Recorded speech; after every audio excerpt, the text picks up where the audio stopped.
Karolin Jappe. Thank you for joining the program today. Watford City, you're with the emergency management. Is that right, out in Watford City? Yes, McKenzie County Emergency Manager. McKenzie County, that's right. I always forget that that's the county. Watford City is the city. I don't forget that, but Correct. should be saying McKenzie County. So anywho, a couple big donations came your way in the past week. I'd like to talk about those a little bit, and if you wouldn't have a few minutes, let's start off with the one from Crestwood. I believe there was a donation from Crestwood. There was. I've been working with Molly Shaw from Crestwood for probably the last year, and she was asking me what we truly needed in McKenzie County, and I said, well, if it were up to me, I would tell you an air compressor for when we need to refill our SCBAs. We have 10 volunteer fire departments altogether that cover McKenzie County, and in the last 18 months, I've probably been on 5 incidents where we've needed more air.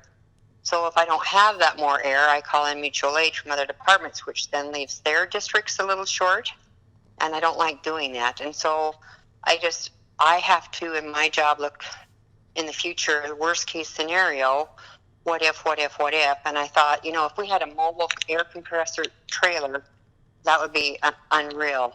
And just for an example, Watford City had a house fire a year ago, and me and a firefighter kept taking 9 bottles back and refilling them at the fire hall. Well, that's great because the fire hall is a half a mile away. Had that happened with some home out in the middle of somewhere else, we probably would have had to call in mutual aid for more tanks to come in. No kidding. Air tanks. So, yes, so it's a win-win. It does a lot for our first responders. And, fire departments always use SCBAs because there's so much poisonous stuff in, homes or whatever. Everything that you build today, if you start it on fire, is probably full of toxins. And so it's just important that we be able to provide the best air for them when they are out on scene. I read a stat about 4 years ago, maybe 5 years ago, and I haven't revised the stat since then, but I imagine it's still applicable, which is 85% of firefighters in the United States are volunteer. Do you know the current status of that? So the fire service is very dear to my heart and has been for many years. Back when I was in county government, it was 72% of the country. And the biggest thing here is, and I come from Western Montana, is when you have rural states, the majority of your firefighters are going to be volunteer. So let's just take the state of North Dakota. The North Dakota Firefighters Association there's 4 career departments in the state of North Dakota. There's 7 combination departments, and then there's 359 volunteer departments, just to give you an example of North Dakota's numbers. Wow. Yes. So, and, they're my number one concern, not just firefighters, but, first responders. I want to do everything I possibly can in my job to keep them safe. And so that's my goal. What can I do to make sure that I can keep them safe? Because if I keep them safe, they'll keep my county safe. And I have some of the best men and women here that you could even ask for. I've never really gotten too detailed about the emergency responders when it comes to the rural areas and the volunteer areas. I know that there's some, EMTs do get paid, and there are some certain jobs where you do get paid, but there's still volunteers needed for many other areas outside of firefighting, isn't there, for emergency services? I mean, an extra body helps, or is it too many chefs in the kitchen? No, I actually am on a volunteer fire department in Alexander, and I also serve on the quick response unit. So on the quick response unit, which we have 4 in this county, they are not paid at all, as well as the firefighters are not paid at all. When you get into transporting an ambulance, then sometimes there's money involved there, or some people are paid. But again, just like McKenzie County Ambulance, some of those folks are paid, some of them are not. Again, if you're a paramedic or you're an EMT or something like that, we have to have those kind of people on staff. So it's critical that if you have to pay them, you have to pay them. Well, and there is a certain professional level involved in schooling and training and that sort of thing. So, I mean, it's not, not to discount firefighters or anything along those lines, but firefighting has been something that's been around for a long, long time. And so the average person who's has that hero instinct inside of them and community spirit can figure out a way to help out. But even in firefighting, no matter where you go, you get to a certain level and, you might need a degree, and that's an investment, and that person should be compensated. So Yes. anyway, companies, I wanted to ask you about companies, and we'll get to ConocoPhillips's donation in just a second here too. Okay. Companies, though, that's another part of this whole emergency response and this firefighting that goes unappreciated, to where a lot of times these are small business owners that are the rural firefighters, or they work for a manufacturing and energy company, more of a what would be considered a blue collar company, if you will. How are the companies out in the Bakken in western North Dakota? Do they allow their companies to be part of a rural area, a fire department and emergency response volunteer services? So what I will tell you is we have some awesome companies out here. Some of those people that work for these companies have brought their families and have moved out here because it is such a wonderful place to live, truly is. Some of them work a couple weeks and go home a couple weeks. So, and because I've met several of them, retired chiefs, or they were a firefighter back home, but they're only here 2 weeks here and 2 weeks there. And some of these departments have a number of firefighters that they can have, and then they stop. So I think the best thing that the companies do is we train together. When there's a training coming up, I throw an email out there, because everybody has a job and everybody has a family on volunteer firemen and gals. And so if they can come, they'll come. If they can't, they can't. But they do try to attend a couple of trainings throughout the year with different companies.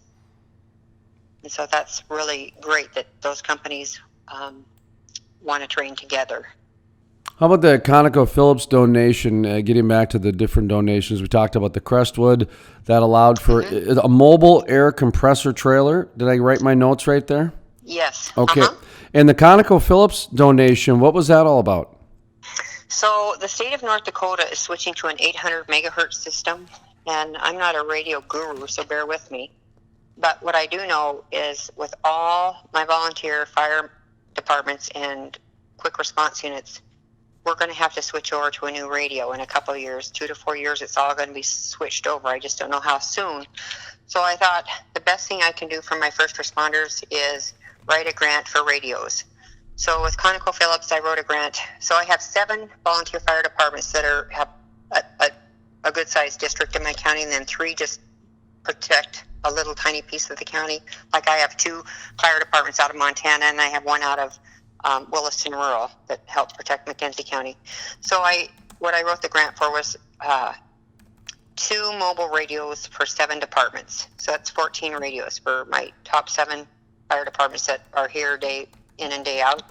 Then I included the 4 quick response units, so their outfit would have a radio, because not all the time does the fire department go when the quick response unit goes, only if they're called. So it's critical that, they have a radio in their vehicles, and they do today, but when they transfer over to the 800 megahertz, a lot of these small departments don't have that kind of money, and thinking about all the handhelds and everything that they're going to have to buy, I just thought about starting it now. And then also 4 radios for McKenzie County Ambulance and 1 for Mandaree Ambulance. So altogether we had 24 radios that that I wrote the grant for, and they were gracious to understand the future of what's going to happen here. And it's going to come with a price tag when we all have to convert over, and this will help in a major way. What other projects do you got down the pipe that, we've got a lot of energy companies listening, so use this opportunity to woo them a little bit and persuade them a little bit to try to, that the energy companies are so fixated on making sure local communities can operate properly, and emergency services, education, roads, they're a big part of it. And we've said this for a long time on our program, is especially in North Dakota, they get taxed pretty heavily. I mean, it's one of the higher taxes in the nation. The state of North Dakota's budget is like 55% tied to those 2 energy taxes, which I've never seen anything like that in my life. But be that as it may, they still get taxed more than most, and there's a lot of regulations and fees and yada yada type thing. But they still Make sure that the bake sales are happening at the churches and that the little kids are getting the Little League uniforms and that the emergency services are going to get upgrades to their megahertz and radios and everything else. What kind of projects do you guys have? Dream list and wish list do you have? Because the energy companies have been pretty good to the Bakken. They have been very good. So my big thing is to train with them. And so that's very important to me. So if I really needed something, Jason, I could honestly tell you, I could probably call one of my companies out here and say, I need this. Can you help me? And I would tell you that they would say yes. I try not to ask for too much, but when I see something critical, I think it's important to bring it up. Or if somebody asks me, what could you use? And it's hard to say, I want this for one fire department. So I try to look at what can serve all the fire departments. So example, this air compressor trailer, that will be able to serve all the fire departments. Now let's say Dunn County calls up and they have a major fire. Can we borrow your air compressor trailer? By gosh, we'll hook on, somebody will, and we'll bring it over there because we have mutual aid signed with other counties because we want to be a good neighbor and a good partner. So that's very important. Just yesterday I got a grant from One Oak. I just wrote a grant for $5,000 because I have a new CERT team, which is Community Emergency Response Team, which is a team of folks that train up with, they learn a little bit about law enforcement, a little bit about fire, a little bit about EMS, and a little bit about search and rescue, and a little bit about sheltering, and they assist. So let's say we had a big tornado come back through, God forbid. They could go through and assist search and rescue. At the same time, when they learn the medical chapter, which is coming up, they learn the 3 killers, the airway, stop the bleed, and shock. So as soon as a disaster hits an area, if you know those 3 killers and you can zoom through an area and triage real quick, you can save a lot of lives. So I had, I asked One Oak for a grant, which was a $5,000 grant just to get us all up and started with backpacks and the equipment that we need. So that came in yesterday as well. So that was so exciting because I have a lot of people in McKenzie County, probably 70 people that are already signed up to take this course. We're doing one chapter a month because I don't want to burn anybody out, but it's going to be a really neat community project. Plus, it gets everybody more prepared at home. It makes you think about your own home, and I share with them. For an example, I used the flood that we had in East Fairview. It just broke my heart. I said some of these people had 30 minutes to get what they wanted, that wasn't going to get flooded out. Are you ready? Are you prepared? It doesn't have to be a flood. It could be a tornado. It could be something else. I said, it's things we don't think about, but it really, I think, is really going to get the whole county prepared more for the future because natural disasters seem to keep coming up, and I just more and more every year. And so that's my whole goal, is to get McKenzie County prepared as best I can. Well, what I find really interesting about Watford City is the growth of the city. I mean, you talk about the growth of any town USA, and 2 to 3% growth is considered a really substantial growth for a community. Right. And you start talking about 5% growth, that's considered like a robust, above and beyond, one of the top healthy cities in the nation. Well, Watford City's growing like 5,000%. I mean, it's just ridiculous how much Watford City's growing. I mean, they've grown more than double digits. And so the question I have for you is, at what point does the town grow faster than what you guys have been able to? You're talking about volunteers here. You're not talking about, hey, we have 5,000 more people in our town, we just got to add it to the budget type thing. Those things don't happen when you're dealing with volunteer services. Are you guys keeping up with the growth and everything else? We have some very dedicated people all around the country. You have very dedicated volunteers. I will tell you that right now. But you talk about the growth. The exciting thing about being in North Dakota, and I love it here, is McKenzie County. When I testified before the Energy Committee a year and a half ago, I had to ask the fire chief in Watford City, how many 3-story or higher buildings do we have now? And he and I were counting our fingers and toes, and he goes, let me go to the department and I'll call you back. And a year and a half ago, we had 70. And I don't know if anybody listening knows how big Watford City used to be. But a year and a half ago, we had 73-story or higher buildings in this community alone. And it's grown since then. And just like when the new high school was getting ready to be built, before the high school was complete, they outgrew it. So now we're building an elementary school, and I'm hoping that, and I'm sure they did, take it into consideration, because I think there's 200 kindergartners this year alone just in Watford City.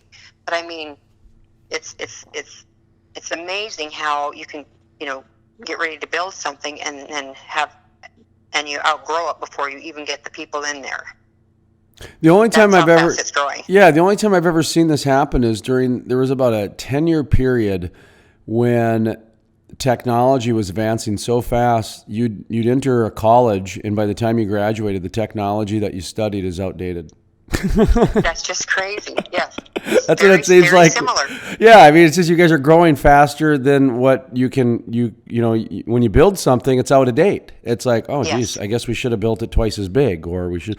I did have an interesting comment. The North Dakota Petroleum Council had their annual meeting, Watford City, and somebody who attended that, and they were saying that the Petroleum Council should have the meeting there every year, and I know that's not possible, but I got what they were saying, which is there should be a event in Watford City every year for people to come and really understand energy activity. Because this was a guy that was actually from Dickinson, and he hadn't made it up to Watford City in probably a year.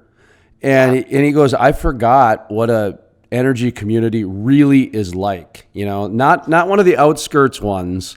No, an actual in the hub, in the heart of it type thing. And so what do you make of that comment? You're from Montana, and you've been around a little bit. So what do you make of the day-to-day out there?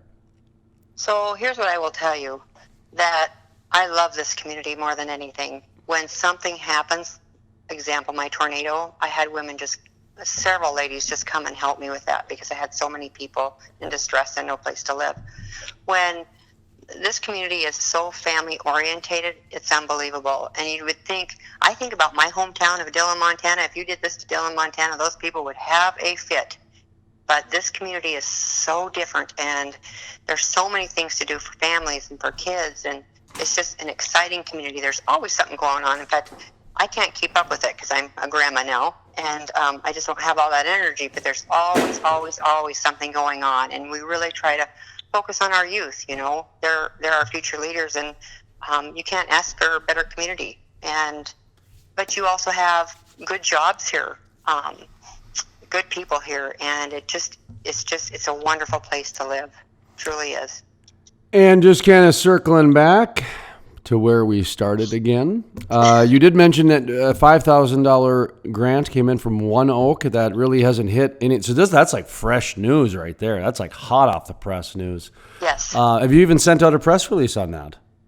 No, I've not. I'm a little busy right now. No, that's what I'm just saying. That's how fresh this is for the listeners out there. That's what I mean. But the other donations, grants that we wanted to mention was the one from Crestwood and the one from ConocoPhillips. Now it was 100,000 and 45. Is that right? Yes, and Crestwood also gave me 25 seats to get my first responders if they wanted to take that one-way, one-basin training. Oh, okay. So that was very nice, because that's something I honestly wanted to take just to see what it was all about. So I get to get some first responders together and sign them up for class, and so that was very nice of them. You said seats, right? Like a ticket? Yes. like an admission ticket? A scholarship. A scholarship. There we go. Yeah, we're trying to figure out the right word. And I know ticket's not right, but anyway, you said seats, yes. So I'm thinking of movie theaters. But all right. Well, thank you very much for your time today. Well, thank you.